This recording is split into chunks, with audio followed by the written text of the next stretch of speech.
If you look at sympathy, sympathy, I think, is seeing the suffering of others.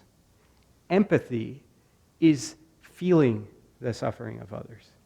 But compassion is serving as if the pain was ours, right? As if the suffering was ours.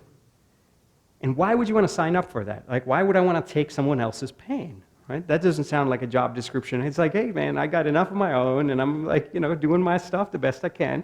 Why would I want to take your pain? Because in that process, you're not just taking the pain and the suffering. You're actually opening up a deep connection. And on that connection, just like, yes, you can surf the internet. I'm a tech guy, right? So you can surf the internet on a dial-up connection, yes. But when you have a fiber optic connection, it's like things are pretty amazing. You could do a lot of stuff. You could watch live video. You could do this kind of stuff. Right? So how can we have that broadband connection with other people? And I think generosity, compassion, service is a way that allows us to deeply connect with other people. Whenever I meet some people, I always will ask the people who have done some things, I would always ask them, like, what has been a formative moment in your life? And I remember asking one of my friends, he's now passed away, Sri Sridhar, and I said, what was that formative moment for you? And he says, Nipun, I was in Bodh Gaya and I saw a leper. And I saw a leper and I realized that there were parts of his body that he didn't even realize were his.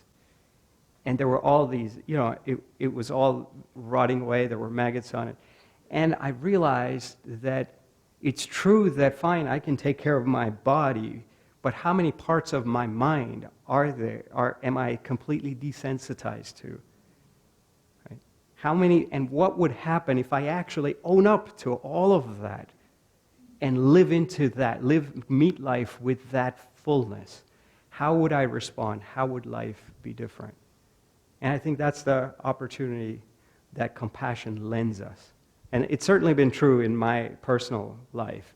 I mean, I grew up in the Silicon Valley, and just like everyone, I went to school here, actually, and I did my computer science degree, and I got out at a time when the whole dot-com era was just like, the wave was just hitting, and I had a lot of opportunities in front of me. But this calling to be of service, right? This small little bodhisattva vow that we all took, that was just very strong in me. And I said, maybe it's not just about getting. Maybe I can get a lot more by giving in some weird way. At that time, I didn't understand it. I'm in my 20s, right? But then, over time, I really got to understand the nuances of it. And there's this Dalai Lama quote, I don't know if you've seen this. This was a billboard, actually, for a day in the Silicon Valley. I have a photo of it, even. Until they realized that you can't commercialize the Dalai Lama, so it was taken off in a day. But it was a great, and I won't mention the brand name, but you can imagine anyone with like one of those 4-letter billboards. And the 4 words were, be selfish, be generous.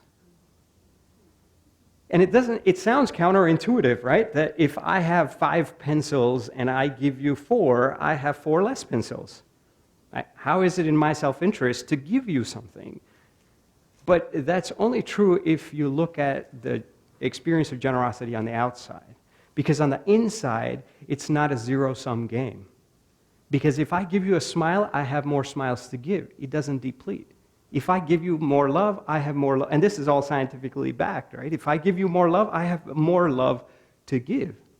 So how can we tap into that inner experience, which changes the mathematics, which then all of a sudden what the Dalai Lama says makes a lot of sense. Be selfish, be generous.